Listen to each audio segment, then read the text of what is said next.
ఎన్నికల తర్వాత విశాఖలో ఇద్దరు నాయకులు వైసీపీకి గట్టి దెబ్బ కొట్టారు.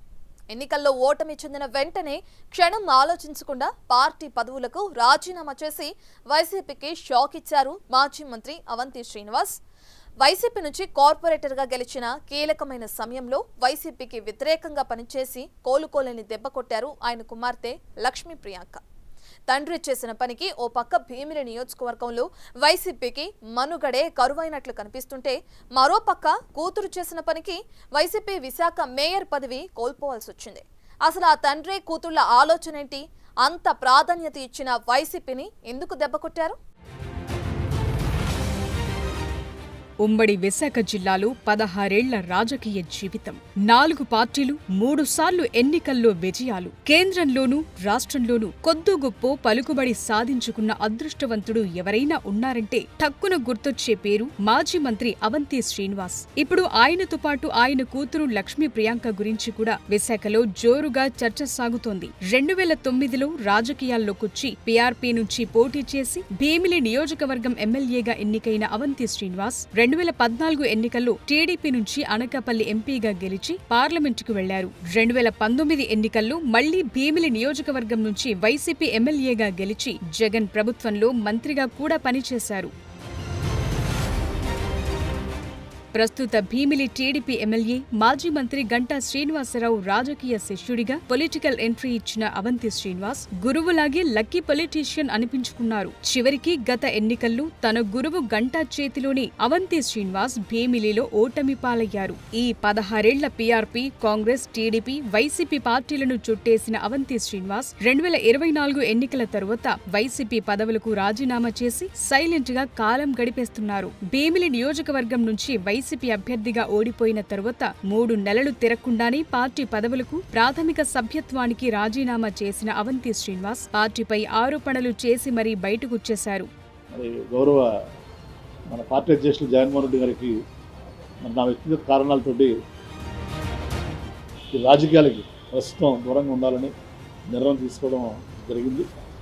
మరి దానికి భీమిలి నియోజకవర్గ విద్యార్థి బాధితులు కానీ, మరి వైఎస్ఆర్ కాంగ్రెస్ పార్టీకి ప్రాథమిక సభ్యత్వానికి కానీ రాజీనామా చేస్తున్నాను. మరి మీరు ఇచ్చినటువంటి అవకాశానికి ధన్యవాదాలు జగన్మోహన్ రెడ్డి గారికి. నా రాజీనామాను ఆవేదన చేసి కోరుతున్నాను. మరి ఏ కాపీని మన విజయసాయి ఆర్సీ గారికి, పార్టీ అధ్యక్షులు గురువా అమర్నాథ్ గారికి, అలాగే సెంట్రల్ ఆఫీస్ కూడా పంపిస్తున్నారు. ఊహించిన విధంగా అవంతి శ్రీనివాస్ వైసీపీకి రాజీనామా చేయటం, పార్టీ నుంచి బయటకు వెళ్లిపోతూ తీవ్రమైన విమర్శలు చేయటంతో భీమిలి నియోజకవర్గంలోనే కాక ఉమ్మడి విశాఖ జిల్లాలో కూడా వైసీపీ మీద నెగటివ్ ప్రచారం మొదలైంది. ఇది అవంతి ఫ్యామిలీ నుంచి వైసీపీకి తగిలిన మొదటి దెబ్బని చెప్పొచ్చు. అవంతి శ్రీనివాస్ వైసీపీకి రాజీనామా చేసిన 6 నెలల తర్వాత అప్పటి వరకు సైలెంట్ గా ఉన్న భీమిలి నియోజకవర్గంలోని 6 డివిజన్ కార్పొరేటర్ లక్ష్మీ ప్రియాంక వైసీపీని ఊహించని దెబ్బకొట్టారు. విశాఖ మేయర్పై అవిశ్వాస తీర్మానం పెట్టాలని నిర్ణయించుకున్న కూటమి పార్టీలు వైసీపీ నుండి జాయిన్ అవ్వటానికి సిద్ధంగా ఉన్న కార్పొరేటర్లందరికీ గేట్లు తెరిచారు.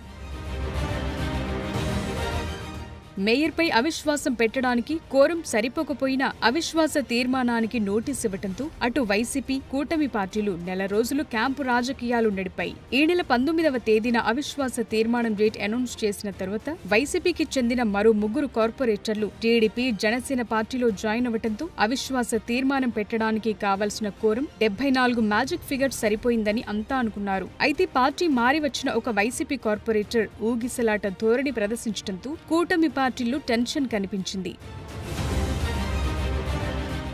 అయితే అవిశ్వాస తీర్మానానికి అరగంట ముందు విశాఖ మేయర్ పదవి కూటమికి దక్కటంతో అవంతి శ్రీనివాస్ కుమార్తె YCP corporator Lakshmi Priyanka main role పోషించి ఆ పార్టీకి షాక్ ఇచ్చారు. ప్రియాంక ఏ పార్టీలోనూ జాయిన్ అవ్వకుండా కూటమికి అనుకూలంగా ఓటు వేయటం వైసీపీ పెద్దలకు పెద్ద షాకే ఇచ్చింది. అప్పటి వరకు వైసీపీ కార్పొరేటర్ గా ఉన్న లక్ష్మీ ప్రియాంక ఎవరూ ఊహించని విధంగా కూటమి పార్టీకి అనుకూలంగా ఓటు వేయటంతో వైసీపీ విశాఖ మేయర్ పదవిని కోల్పోయింది. అవంతి శ్రీనివాస్ ఫ్యామిలీ నుండి వైసీపీకి తగిలిన రెండో షాక్ ఇది. ఒకే కుటుంబం నుండి 2 షాక్లు తగిలి విశాఖలో వైసీపీ మనుగడ ప్రశ్నార్థకంగా మారటంతో పార్టీ పెద్దలు ఎవరిని నమ్మాలో ఎవరిని నమ్మకూడదో అర్థం కాక సతమతమవుతున్నారట. ఆ క్రమంలో అవంతి శ్రీనివాస్ రాజకీయ ప్రయాణం ఎటువైపు అనే చర్చ మొదలైంది. వైసీపీకి రాజీనామా చేసిన అవంతి శ్రీనివాస్ గత 6 నెలలుగా ఖాళీగానే ఉన్నారు. ఏ పార్టీ వైపు కన్నెత్తి చూడకుండా తన వ్యాపారాలు చూసుకుంటూ కాలం గడుపుతున్నారు. వైసీపీ అధికారంలో ఉన్న సమయంలో పవన్, చంద్రబాబు, నారా లోకేష్లపై అవంతి నిత్యం విమర్శలు చేస్తూ వచ్చారు. ఆ ఎఫెక్టుతో ఆయనకు టీడీపీ, జనసేనలో చేరటానికి దారులు మూసుకుపోయాయంటున్నారు.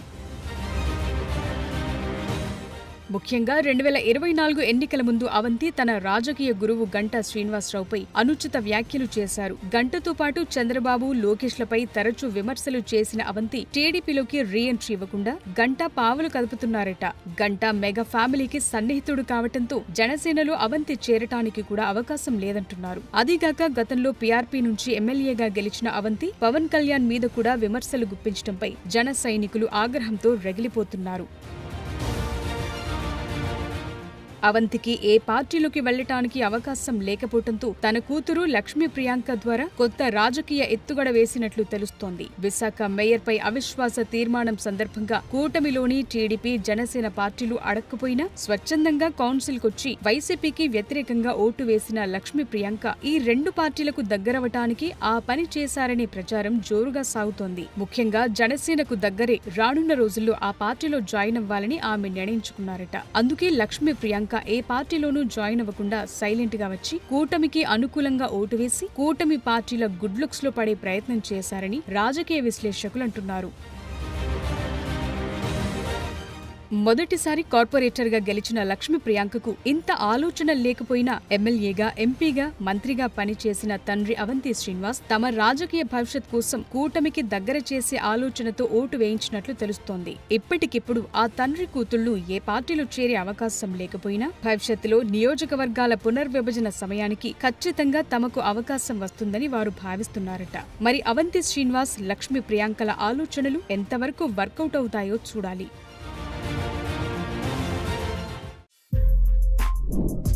For more videos like this, subscribe Big TV channel.